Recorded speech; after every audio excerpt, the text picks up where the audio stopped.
ഓ hi hello നമ്മുടെ മഴതോരും മുമ്പേ സീരിയലിൻ്റെ ഇന്നത്തെ പ്രൊമോ വീഡിയോയിലോട്ട് ഏവർക്കും സ്വാഗതം. സമയമൊക്കെ ആകെ മാറി കേട്ടോ. ആക്ച്വലി എൻ്റെ ഫോൺ കംപ്ലൈൻ്റ് ആണ്. അപ്പോൾ ഞാൻ വളരെ അഡ്ജസ്റ്റ് ചെയ്താണ്. കാരണം ഞാൻ പ്രൊമോയും ഒക്കെ സാധാ എൻ്റെ കോൾ വരെ ചെയ്തുകൊണ്ടിരുന്ന ഫോണിന് കംപ്ലൈൻ്റ് ആണ്. അപ്പോൾ അതുകൊണ്ട് ചില സാങ്കേതിക കാരണങ്ങൾ, കാരണം എനിക്ക് വേറൊരു ഫോണില്ല. അപ്പോൾ അതുകൊണ്ട് ഞാൻ ആ ഒരു ഫോണൊക്കെ ഒന്ന് അറേഞ്ച് ചെയ്ത് അഡ്ജസ്റ്റ് ചെയ്തൊക്കെ റെഡി ആക്കിയിട്ടാണ് പ്രൊമോ ഇടുന്നത് കേട്ടോ. അപ്പോൾ ഒന്നാമത് പ്രൊമോ കൃത്യസമയത്ത് വരുമ്പോൾ ഫോണില്ല, ഫോൺ വരുമ്പോൾ പ്രൊമോ കിട്ടില്ല, അങ്ങനെയൊക്കെയാണ് ഗൈസ്. അപ്പോൾ എന്തായാലും ഞാൻ കിട്ടുന്ന പോലെ എൻ്റെ സൗകര്യാർത്ഥം എത്രയും വേഗം ഞാൻ ഇടാൻ പറ്റും അതനുസരിച്ച് ഞാൻ ഇടുകയാണ്. അപ്പോൾ ഇന്നത്തെ നമ്മുടെ പ്രൊമോയിൽ തുടക്കം തന്നെ കാണിക്കുന്ന രംഗം എന്ന് പറയുന്നത് നമ്മുടെ കൃഷ്ണമോള് ബാലേന്ദ്രനും കൂടെ രാവിലെ തന്നെ വൈജയെ കാണാൻ വേണ്ടി ഹോസ്പിറ്റലിലോട്ട് വരികയും ഗോവർദ്ധനം ബില്ലും കാര്യങ്ങളും ഇതുവരെയുള്ള ടോട്ടൽ ബില്ലും കാര്യങ്ങളും ഒക്കെ ബാലേന്ദ്രനെയൊക്കെ ഏൽപ്പിക്കുന്നുണ്ട്. അതിൻ്റെ ഇടയിൽ കൃഷ്ണമോൾ അമ്മയെ കാണാൻ പോകുന്നുണ്ട്. പിന്നെ പഴയപടി തന്നെയാണ്, വലിയ മാറ്റങ്ങളൊന്നും വൈജയന്തിക്കില്ലല്ലോ. ഡയലോഗിന് പഞ്ഞമില്ല, പഴയ ഡയലോഗുകൾ തന്നെ. അഹങ്കാരവും എല്ലാം നൂറിൽ നിൽക്കേണ്ട സ്വഭാവ രീതി തന്നെയാണ് വൈജയന്തിയുടേത്. അങ്ങനെ വൈജയന്തിയെ കണ്ടിറങ്ങിയ കൃഷ്ണമോള് അച്ഛൻ്റെ അടുത്ത് ചെന്ന് അച്ഛനോട് പറഞ്ഞ ഡയലോഗൊക്കെ പറയണം. അതായത് ഇത്തിൽ കണ്ടി മരത്തെ പിടിച്ചാൽ മരത്തിനേ ഉള്ളൂ കേടെന്നുള്ള മട്ടിൽ ബാലേന്ദ്രനെ കൊള്ളും പാകത്തിനൊരു ഡയലോഗൊക്കെ നമ്മുടെ വൈജയന്തി അങ്ങ് അടിച്ച് കയറ്റുകയാണ് കേട്ടോ. ഇത് കേട്ടിട്ട് പിന്നെ വൈജയന്തി ഇതിനെ കാണാണ്ട് പോണതൊരു മോശമല്ലേ. അങ്ങനെ ഗോവർദ്ധനൻ ടോട്ടൽ ബില്ലും കാര്യങ്ങളൊക്കെ റെഡിയാക്കി എല്ലാം എടുത്തു വെച്ചിട്ടുണ്ട്. ഏകദേശം ഒരു 8 ലക്ഷത്തിന് മേലെ ഇതുവരെ തന്നെ ആയിട്ടുണ്ട് കേട്ടോ. ഈ ചിലവും കാര്യങ്ങളെല്ലാം ബാലചന്ദ്രൻ തന്നെയാണ് വഹിക്കുന്നത്. അങ്ങനെ ബാലചന്ദ്രൻ നേരെ വൈജയെ കാണാൻ വേണ്ടി ചെല്ലുകയാണ്. അപ്പോൾ വൈജയ ചെന്നപ്പോൾ കിടക്കുകയാണ്. അപ്പോൾ അങ്ങോട്ടും ഇങ്ങോട്ടും ഒന്ന് മുഖത്തോട് മുഖം നോക്കുകയാണ്. എന്നിട്ട് ബാലേന്ദ്രൻ ചോദിക്കുന്നുണ്ട്, അല്ല എന്തെങ്കിലും അസൗകര്യങ്ങളോ മറ്റോ ഉണ്ടോ, ഡോക്ടർമാരെ സർവീസിലോ നേഴ്സുമാരെ സർവീസിലോ ഫുഡിൻ്റെയോ മറ്റെന്തെങ്കിലും അസൗകര്യങ്ങളൊക്കെ ഉണ്ടോ എന്നൊക്കെ ചോദിച്ച് സംസാരിക്കുന്നത്. ചോദിക്കുന്നതിനെല്ലാം ഇതിന് മറുപടിയാണല്ലോ വൈജയന്തി കൊടുക്കാറ്. ചോദിക്കുന്നുണ്ട് ഇനി അതായത് ഇനി വെല്ലുവിളികൾ, അതായത് ഇപ്പം എല്ലാം റെഡിയായി എത്രയും വേഗം വാ, നമുക്ക് പുതിയ വെല്ലുവിളികളൊക്കെ ഏറ്റെടുക്കണ്ടേ എന്ന് ബാലേന്ദ്രൻ ചോദിക്കണം. അപ്പോൾ വൈജയന്തി പറയുന്നുണ്ട്, അതിന് വേണ്ടിയിട്ട് എനിക്ക് ആശുപത്രി കിടക്കുന്ന എണീക്കേണ്ട കാര്യമൊന്നുമില്ല, ഇവിടെ കിടന്നു എനിക്ക് നിങ്ങളോടൊപ്പം വെല്ലുവിളിക്കാമെന്ന് വൈജയന്തി പറയുന്നുണ്ട് കേട്ടോ. അപ്പോൾ പറയുന്നുണ്ട്, അഹങ്കാരത്തിനൊന്നും ഒരു കുറവും ഇപ്പോഴും ഇല്ല, എന്തോ ഇങ്ങനെ പറഞ്ഞു വരുമ്പോൾ വലിയ ഒച്ചയിലൊന്നും സംസാരിക്കില്ലേ, താടിയിലെ ഇത് ജോയിൻ്റൊക്കെ വിട്ടുപോകും ചിലപ്പോൾ എന്ന് പറയുന്നത്. അതെ, നിങ്ങൾ വലിയ കളിയാക്കലൊന്നും കളിയാക്കണ്ട, അപകടമൊക്കെ ഏത് മനുഷ്യനെയും എപ്പോഴും എങ്ങനെ വേണോ സംഭവിക്കാം. ഇത് നിനക്ക് അഹങ്കാരം കൊണ്ട് ഇഷ്ടം കൊണ്ട് വന്നതല്ലേ, നീ സ്വമേധയാ ഏറ്റുപിടിച്ചിങ്ങനെ അപകടമാണല്ലോ, വിളിച്ചു വരുത്തിയിരിക്കുന്ന അപകടമല്ലേ എന്നൊക്കെ ബാലേന്ദ്രൻ പറയുന്നുണ്ട്. അതെ, നിങ്ങൾ വലിയ ഇതൊന്നും കാണിക്കണ്ട. എന്നിട്ട് പിന്നെ മക്കളെ എനിക്ക് ഹോസ്പിറ്റലിൽ നിന്ന് ഇറങ്ങിക്കഴിഞ്ഞാൽ എനിക്കൊരു നല്ല ജോലിയുണ്ട്, ഞാനൊരു ഫ്ലാറ്റ് വാടകയ്ക്കെടുത്ത് എൻ്റെ മക്കളെയും കൂട്ടി ഞാൻ താമസത്തിന് മാറും. പിന്നെ ഞാൻ വക്കീലിനെ വരാൻ പറഞ്ഞിട്ടുണ്ട്. ഇതൊക്കെ വൈജയന്തിയുടെ ഡയലോഗാട്ടോ. ഞാനൊരു വക്കീലിനെ വിളിച്ച് വരുത്തുന്നുണ്ട്, വക്കീലിനെ വരുത്തി നിങ്ങൾക്കെതിരെ ഡൈവേഴ്സ് നോട്ടീസ് ഞാൻ അയക്കുന്നുണ്ട്. നല്ല കാര്യം എന്ന് ബാലേന്ദ്രൻ പറയുന്നുണ്ട്. കാര്യം എന്ന് വെച്ചാൽ ആയിക്കോട്ടെ, നിങ്ങളൊന്ന് ഒപ്പിട്ട് മേടിച്ചാൽ മതിയെന്ന് വൈജ പറയുന്നുണ്ട്.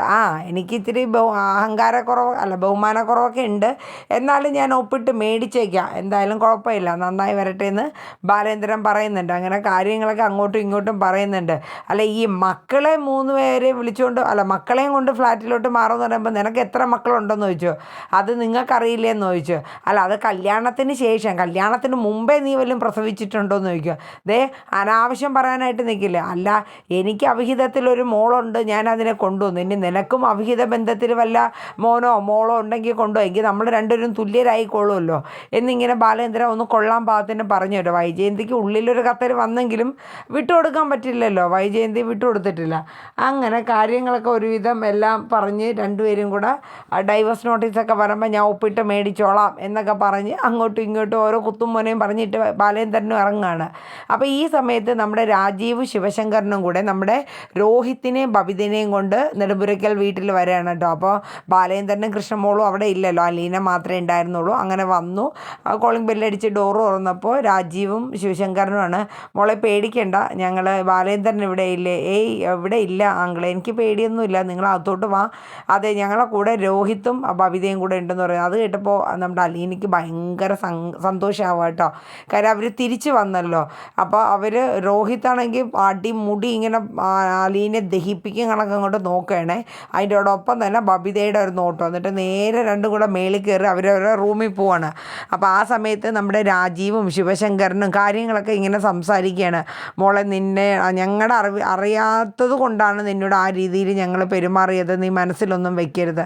അപ്പോൾ അലീനെ ചോദിക്കുന്നില്ല, അങ്കിൾ അതിലൊന്നും ഒരു കുഴപ്പമില്ല, നിങ്ങളൊക്കെ ആരൊക്കെയാണെന്ന് അറിഞ്ഞും മനസ്സിലാക്കി തന്നെയാണ് ഞാൻ ഇവിടെ വന്നത്. പക്ഷേ എനിക്കിപ്പോൾ തോന്നുന്നു ഞാൻ വരേണ്ടിയില്ലായിരുന്നു. കാര്യം ഈ ഒരു കുടുംബം ഞാൻ വന്നതിൻ്റെ പേരിൽ ഇങ്ങനെ ചിന്ന ഭിന്നമായി പോയല്ലോ എന്നോർത്ത് എനിക്ക് സങ്കടവും സഹതാപവും ഉണ്ടെങ്കിലേ എന്നൊക്കെ പറയുന്നുണ്ട്. നിങ്ങൾക്ക് കുടിക്കാൻ ചായയോ ജ്യൂസോ എന്തെടുക്കണേ, നിനക്ക് അങ്ങനെ ചോദിക്കാനെങ്കിലും തോന്നിയല്ലോ മോളേന്ന് നമ്മുടെ രാജീവ് ചോദിക്കണം കേട്ടോ. അപ്പോൾ അലീന പറയുന്നത്, എനിക്ക് ആരോടും ഒരു വെറുപ്പും ദേഷ്യമൊന്നും ഇല്ല അങ്കിളേന്ന് പറയുന്നുണ്ട്. അവർ പറയുന്നുണ്ട്, മോളെ നീ ഞങ്ങളുടെ കുട്ടി തന്നെയാണ്, ഞങ്ങളുടെ നമ്മുടെ കാര്യങ്ങളൊക്കെ ഒന്ന് സെറ്റായി വരാൻ വേണ്ടിയിട്ട് കുറച്ച് സമയം എടുക്കും. കാരണം വൈജയുടെ ആ ഒരു പ്രകൃതം നിനക്കറിയാമല്ലോ, എന്താണ് എടുത്തതിനും പിടിച്ചതിനും എല്ലാം ഒരു ദേഷ്യ സ്വഭാവമാണ്. ഇനി അഥവാ വൈജയന്തി എങ്ങാനും ഡൈവേഴ്സിനോ മറ്റോ പോവുകയാണെങ്കിൽ മോൾ കുറച്ച് ദിവസം ഒന്ന് മാറി നിൽക്കണം. അപ്പോൾ അലീന പറയുന്നുണ്ട്, എനിക്ക് മാറി നിൽക്കുന്നത് കൊണ്ട് ഒരു ഇതുമില്ല, ഈ കുടുംബത്തിൻ്റെ കാര്യമില്ല. പക്ഷേ ഞാൻ മാറി നിൽക്കണമെങ്കിൽ എൻ്റെ അച്ഛൻ പറയണം. കാര്യം നിങ്ങളെക്കാട്ടിലും ശത്രുത വരേണ്ട ഒരു വ്യക്തിയായിരുന്നു എൻ്റെ അച്ഛൻ. അച്ഛൻ സ്വന്തം മകളെ പോലെയാണ് എന്നെ കാണുന്നതും ഇപ്പോഴും എന്നെ പരിപാലിക്കുന്നത്. അതുകൊണ്ട് ആ മനുഷ്യൻ്റെ വാക്കുകൾ ധിക്കരിച്ച് ഞാൻ ഒന്നും ചെയ്യില്ല എന്ന് പറയുന്നുണ്ട്. അപ്പോൾ നമ്മുടെ ശിവശങ്കരൻ ചോദിക്കുന്നുണ്ട്, അതിന് നിൻ്റെ സ്വന്തം അച്ഛനൊന്നും അല്ലല്ലോ, എൻ്റെ സ്വന്തം അച്ഛനും എന്നെ പ്രസവിച്ച അമ്മയെക്കാട്ടിലും എനിക്ക് വലുതാണ് എൻ്റെ അച്ഛനെന്ന് പറയുന്നുണ്ട്. മോളെ, നീയും കൂടെ ഒന്ന് സഹകരിക്കണം, ബാലേന്ദ്രനോട് ഞങ്ങൾ സംസാരിച്ചോളാം, വൈജ അഥവാ ഡൈവേഴ്സിന് എങ്ങാനും പോവുകയാണെങ്കിൽ മോളും കൂടെ ഒന്ന് സഹകരിക്കണം. അങ്ങനെ അവർ കാര്യങ്ങളൊക്കെ പറയണം. എന്നിട്ട് അലീന പറയുന്നുണ്ട്, ഞാൻ അതായത് അച്ഛനോട് നിങ്ങൾക്ക് ഇത്രയും ദേഷ്യം പറയേണ്ട കാര്യമില്ല.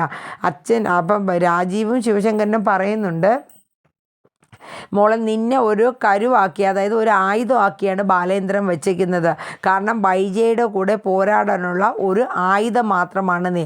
അതെനിക്കറിയാം. 23 വർഷത്തോളം ഈ ഒരു ബന്ധം അറിയാണ്ട് ആ മനുഷ്യൻ ഇത് അറിഞ്ഞപ്പോഴുള്ള ആ ഒരു അവസ്ഥ നിങ്ങൾ മനസ്സിലാക്കണം.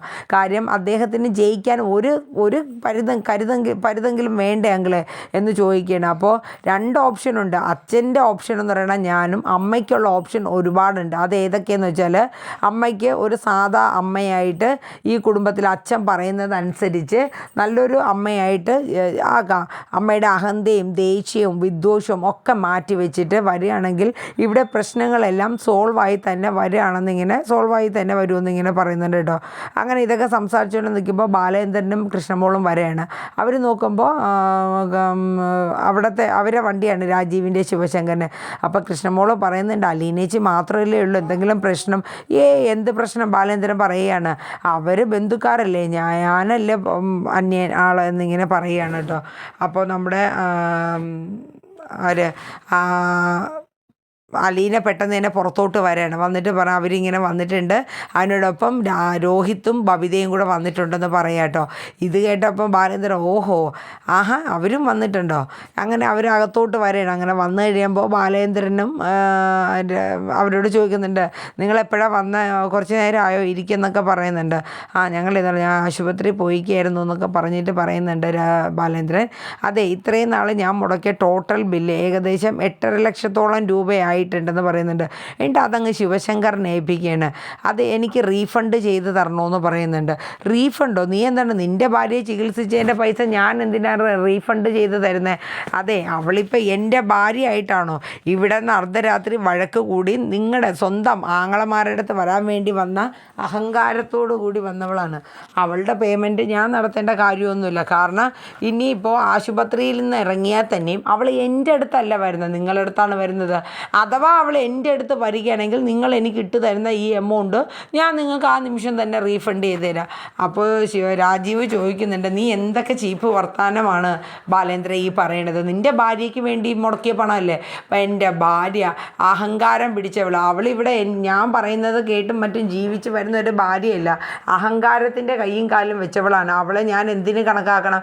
അവൾക്ക് വേണ്ടി ഞാൻ എന്തിന് പണം മുടക്കണം? അവൾ ഇവിടേക്കല്ല പറഞ്ഞത്, നിങ്ങളുടെ വീട്ടിലേക്കാണ് പറഞ്ഞെങ്കിൽ നിങ്ങളുടെ പെങ്ങൾ നിങ്ങൾ വഹിച്ചോളാം.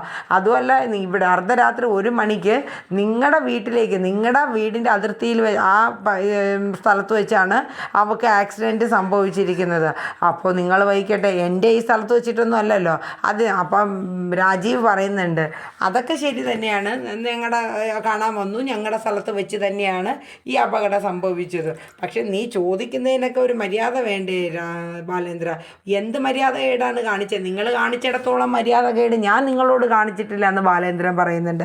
എന്തായാലും രാജീവ് പറഞ്ഞു, ഞങ്ങൾ പ്രശ്നങ്ങളൊക്കെ ഒരുവിധം ഒത്തുതീർപ്പാക്കാൻ വേണ്ടിയാണ് വന്നത്. അങ്ങനെ ഒത്തുതീർപ്പാവണമെങ്കിൽ ബാലേന്ദ്രൻ പറയാണ്, ഒത്തുതീർപ്പാവണമെങ്കിൽ ഒറ്റ കണ്ടീഷൻ, അതായത് ഹോസ്പിറ്റലിൽ മുടക്കിയ എൻ്റെ ഈ ഫണ്ട് നിങ്ങൾ റീഫണ്ട് ചെയ്ത് തരിക.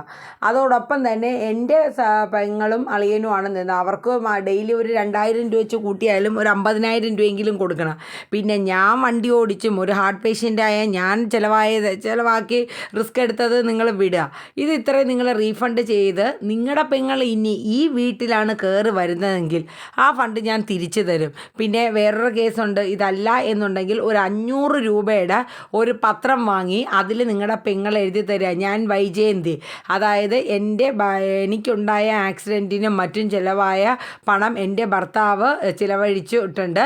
ഇനി ഒരു നല്ലൊരു ഭാര്യയായിട്ട് ഈ നെടുമ്പുരയ്ക്കൽ വീട്ടിൽ എൻ്റെ മക്കളുടെ അമ്മയായിട്ട് അഹങ്കാരമൊന്നും ഇല്ലാണ്ട് ജീവിച്ചു കൊള്ളാമെന്ന് കരാർ ഒപ്പിട്ട് തരുന്നു എന്ന് പറഞ്ഞ് ഒരു 500 രൂപ പത്രത്തിൽ എഴുതി ഒപ്പിട്ട് മേടിച്ചുകൊണ്ട് വരാം. അത് കേട്ടപ്പോൾ ശിവശങ്കരൻ പറഞ്ഞു, അതൊന്നും എന്തായാലും നടപടിയാവണ കേസല്ല ബാലേന്ദ്ര, നീ നടപടിയാവണ കേസ് പറ. അഹങ്കാരത്തിൻ്റെ ഇത് പിടിച്ച ഒരു സ്ത്രീയുടെ മുന്നിൽ അടിയറ വയ്ക്കാനുള്ളതാണോ ബാലേന്ദ്ര നിൻ്റെ ഈ ഒരു ജീവിതം എന്ന് പറയുന്നത്? അപ്പോൾ ബാലേന്ദ്രൻ പറയുന്നുണ്ട്, എൻ്റെ ജീവിതം ഞാൻ അവളുടെ മുന്നിൽ അടിയറൊന്നും വെക്കുന്നില്ല, പക്ഷേ നിങ്ങളുടെ പെങ്ങൾ എൻ്റെ മുന്നിൽ അടിയറ വെക്കേണ്ടി വരും, എങ്കിൽ മാത്രമേ അവൾ എൻ്റെ ഒരു ഭാര്യയായിട്ട് എൻ്റെ മക്കളുടെ അമ്മയായിട്ടും ഈ വീട്ടിൽ കഴിയുകയുള്ളൂ എന്നിങ്ങനെ ബാലേന്ദ്രൻ പറയാണ്. അങ്ങനെ അങ്ങോട്ടും ഇങ്ങോട്ടും അവർ ഓരോ കാര്യങ്ങൾ പറഞ്ഞ് തർക്കിക്കുകയാണ്. അപ്പോൾ എന്തായാലും രാജീവ് പറഞ്ഞു, ഈ പ്രശ്നം ഒന്ന് ഒത്തുതീർപ്പാക്കുക എന്ന ലക്ഷ്യത്തോടു കൂടെയാണ് ബാലേന്ദ്രൻ ഞങ്ങൾ വന്നത്. നിങ്ങളുടെ കുട്ടികൾ, അവരുടെ ഭാവി, അവരുടെ പഠിത്തം, അവരുടെ ജീവിതം, ഇതെല്ലാം നിങ്ങളും കൂടെ ഒന്ന് മാനിക്കണം. നിങ്ങൾ 2 പേരും 2 ദിക്കിലായി അങ്ങോട്ടും ഇങ്ങോട്ടും ആയി നിന്നതുകൊണ്ട് ഒരു കാര്യമില്ല, കാര്യങ്ങളെല്ലാം നിങ്ങൾ ആലോചിച്ച് ചെയ്യണം. അപ്പോൾ ബാലേന്ദ്രൻ പറയുന്നുണ്ട്, എന്ത് പ്രശ്നം? ഇത്രയും നാൾ എന്നോട് കാണിച്ച ഈ ചതിക്കും വഞ്ചനയ്ക്കും ഇനി ഞാൻ അവളുടെ മുന്നിൽ മുട്ടുകുത്തേണ്ട കാര്യമില്ല രാജീവ എന്ന് പറഞ്ഞ് ബാലേന്ദ്രനെ സംസാരിക്കുകയാണ്. അങ്ങനെ കാര്യങ്ങളൊക്കെ ഏകദേശം അവർ സംസാരിച്ച് അങ്ങോട്ടും ഇങ്ങോട്ടും ഒരിതിൽ എന്തായാലും ഫണ്ട് ഞങ്ങൾ വേണമെങ്കിൽ ഇന്ന് തന്നെ നിനക്ക് റീഫണ്ട് ചെയ്ത് തന്നേക്കാമെന്ന് രാജീവ് പറയുന്നുണ്ട്. ആയിക്കോട്ടെ എന്ന് പറയുന്നുണ്ട്, ഞാൻ തിരിച്ചു തരും. അവൾ ഇവിടെ ഹോസ്പിറ്റലിൽ നിന്ന് നേരെ എൻ്റെ വീട്ടിലാണ് വരുന്നതെങ്കിൽ ആ നിമിഷം ഞാനത് റീഫണ്ട് ചെയ്ത് നിങ്ങൾക്ക് തിരിച്ചു തരുമെന്ന് ബാലേന്ദ്രനും തിരിച്ചു പറയാം കേട്ടോ. അങ്ങനെ അവർ കാര്യങ്ങളൊക്കെ സംസാരിക്കുന്ന ഒരു സീനോട് കൂടെയൊക്കെയാണ് ഇന്നത്തെ പ്രൊമോ വൈൻഡപ്പ് ആവുന്നത്. ഇനിയിപ്പോൾ അടുത്ത ദിവസം കാണിക്കുന്നത്, ഇനിയിപ്പോൾ ഈ ബില്ലുമൊക്കെ ആയിട്ട് അവർ ബാലേന്ദ്രൻ നമ്മുടെ വൈജയന്തിയുടെ അടുത്ത് ആങ്ങളമാർ 2 പേരും കൂടെ ചെല്ലുന്നുണ്ട്. പിന്നെ അതിൻ്റെ ഇടയിൽ മനു വീട്ടിൽ വരുന്നുണ്ട്, അലീനയായിട്ട് കുറച്ച് റൊമാൻറ്റിക് നിമിഷങ്ങളും കാര്യങ്ങളൊക്കെ ഉണ്ട്. അതൊക്കെയാണ്. അപ്പോൾ എന്തായാലും നമുക്ക് നോക്കാം അല്ലേ, വൈജയന്തിയുടെ അഹങ്കാരത്തിനൊക്കെ വല്ല കുറവ് വരുമോ ഇല്ലയോ എന്നൊക്കെ നമുക്ക് കണ്ട് തന്നെ മനസ്സിലാക്കാം. എന്തായാലും അലീനയുടെ കാര്യത്തിൽ ബാലേന്ദ്രൻ ഒരു തീരുമാനം എടുത്തിട്ടുണ്ട്, അത് വിട്ടൊരു കളിയുമില്ല. അപ്പോൾ എന്തായാലും നമുക്ക് നോക്കാം നമ്മുടെ മടുത്തൊരു മുമ്പേ സീരിയലിൻ്റെ ആ ഒരു ലെവൽ എങ്ങനെയൊക്കെയാണെന്ന്. അപ്പം നമ്മുടെ വീഡിയോസൊക്കെ കേട്ട് കഴിഞ്ഞാൽ ഒന്ന് ഇഷ്ടപ്പെടുകയാണെങ്കിൽ ഒരു കുഞ്ഞ് ലൈക്ക് തരണം കേട്ടോ. പിന്നെ എന്തെങ്കിലും ഒരു കമൻറ്റ് എന്തെങ്കിലും ഒന്ന് എഴുതുകയാണെങ്കിൽ അതൊരു സന്തോഷമായിരുന്നു. പുതുതായിട്ട് ആരെങ്കിലും മുത്തുമണീസ് വരുന്നുണ്ടെങ്കിൽ ഒന്ന് സബ്സ്ക്രൈബും കൂടെ ചെയ്ത് വെച്ചോളൂ കേട്ടോ. അപ്പോൾ എല്ലാവർക്കും നല്ലൊരു ഡേ പറഞ്ഞുകൊണ്ട് ഇന്നത്തെ വീഡിയോ വൈൻഡപ്പ് ചെയ്യാണ്. Bye bye, take care.